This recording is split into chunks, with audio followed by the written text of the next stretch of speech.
મારું નામ સ્નેહ હિતેશભાઈ પુરોહિત છે. હું નવયુગ વિદ્યાલય પોરબંદર ખાતે વોકેશનલ ટ્રેનરની ફરજ બજાવું છું નવેમ્બર 2021થી.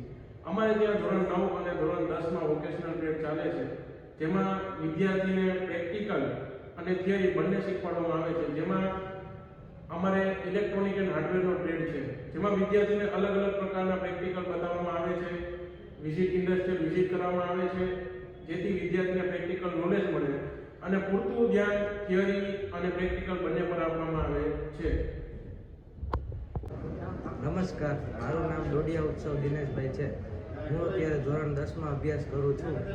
મેં ધોરણ 9 અને 9થી ઇલેક્ટ્રોનિક્સ એન્ડ હાર્ડવેર વિષય રાખેલો છે, જેમાં મને ખૂબ જ રુચિ પડે છે. જેમાં અમારા વોકેશનલ ટ્રેડના સર થિયરી અને પ્રેક્ટિકલ સરસ રીતે કરાવે છે. અમારી શાળામાં વોકેશનલ ટ્રેડ લેબોરેટરી અંતર્ગત આ સાધનો ઉપલબ્ધ છે.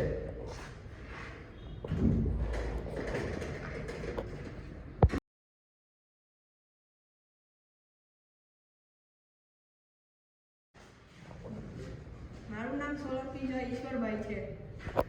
મારું નામ સોલંકી સુજય લક્ષ્મણભાઈ છે. અને અમે ધોરણ 9માં અભ્યાસ કરીએ છીએ. અમારી શાળાનું નામ નવયુગ વિદ્યાલય છે. અમે બીઆરસી ભવન ગયા હતા. બીઆરસી ભવને 6 ડિસેમ્બર અમે ગયા હતા. ત્યાં અમારો આ પ્રોજેક્ટ અમે રજૂ કરેલો છે. ત્યાં અમારો ચોથો નંબર છે અને આ પ્રોજેક્ટનું નામ છે કૃષિ પાક બચાવો, પાકને કઈ રીતે બચાવો. મારું નામ વાજાલીબેન નટવરભાઈ છે. મારું નામ બ્રાહ્મણ જીગર ધીરજલાલ છે. અમે બંને ધોરણ 9માં અભ્યાસ કરીએ છીએ. અમે વોકેશનલ ટ્રેડમાં શાળા કક્ષાએ આમાં બીજો નંબર આવેલો છે. આ પ્રોજેક્ટનું નામ છે રોવર.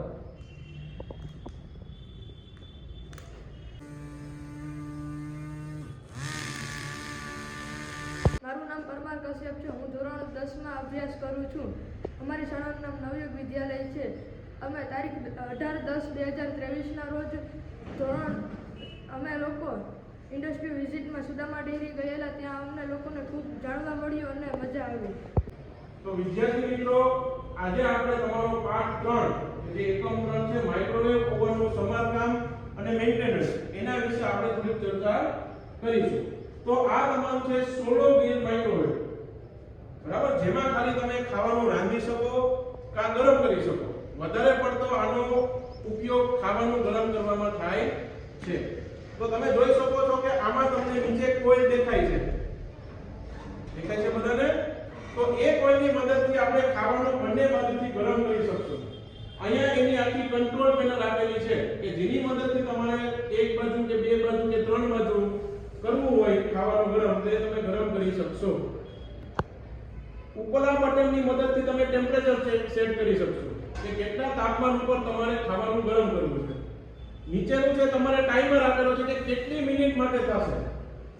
હવે આમાં તમારે રાંધતી વખતે ઘણી બધી સૂચનાઓને ધ્યાન રાખવું પડે કે તમારે ગરમ છે ધીમા આંચે. નમસ્કાર, મારું નામ કુશળ પુરોહિત છે અને પોરબંદરની નવી વિદ્યાલયમાં હું પ્રિન્સિપાલ તરીકે ફરજ બજાવું છું. ખાસ તો આજે વોકેશનલ ટ્રેડ બાબતે જ્યારે અભિપ્રાય આપવાનો છે ત્યારે ગુજરાત સરકાર દ્વારા જે આ સ્કિલ બેઝ એજ્યુકેશન પોલિસી ઉપર જે ખૂબ ભાર મૂકવામાં આવ્યો છે, ખૂબ જ આવકારદાયક છે. કારણ કે અમે અમારી શાળાની અંદર ઇલેક્ટ્રોનિક્સ એન્ડ હાર્ડવેર નામનો વોકેશનલ ટ્રેડ શરૂ કર્યો ત્યારે વિદ્યાર્થીઓ સાથે કાઉન્સેલિંગ કરતા વિદ્યાર્થીઓની ખૂબ જ સંખ્યા મળી. અમને આશરે 90 જેટલા વિદ્યાર્થીઓએ ગયા વર્ષે 9મા ધોરણમાં નોમિનેશન કરાવ્યું. આ વખતે 9મા ધોરણની અંદર નોમિનેશન અમારે 129 વિદ્યાર્થીનું છે. અને આમ જોઈએ તો પોરબંદર જિલ્લાની અંદર વોકેશનલ ટ્રેડની અંદર 9મા અને 10મા ધોરણમાં જો નોમિનેશન હોય તો નવયુગ વિદ્યાલય પ્રથમ ક્રમે છે. અને વિદ્યાર્થીઓ ખૂબ જ રસપૂર્વક પ્રેક્ટિકલ અને થિયરી બંનેનો અભ્યાસ કરે છે. અને આ જે અભ્યાસ છે એને ભવિષ્યમાં રોજગારલક્ષી કહી શકાય, જેથી કરીને તે પોતાના વ્યવસાયમાં નિર્ભર થઈ અને પોતાનું ભવિષ્ય બનાવી શકશે. વિદ્યાર્થીઓનો ખૂબ જ રસ છે એટલે અમારી શાળાએ બીજા vocational trade banking and insurance policy એવો એક કોમર્સના બેઝ ઉપરનો એક વોકેશનલ ટ્રેડ પણ માંગ્યો છે. તો જો શિક્ષણ વિભાગ અમને આપશે તો અમે એમાં પણ વિદ્યાર્થીઓને વધુને વધુ સારો અભ્યાસ કરાવશું અને આ અભ્યાસક્રમ છે વિદ્યાર્થીઓને ખૂબ જ ઉપયોગી સાબિત થશે. Thank you.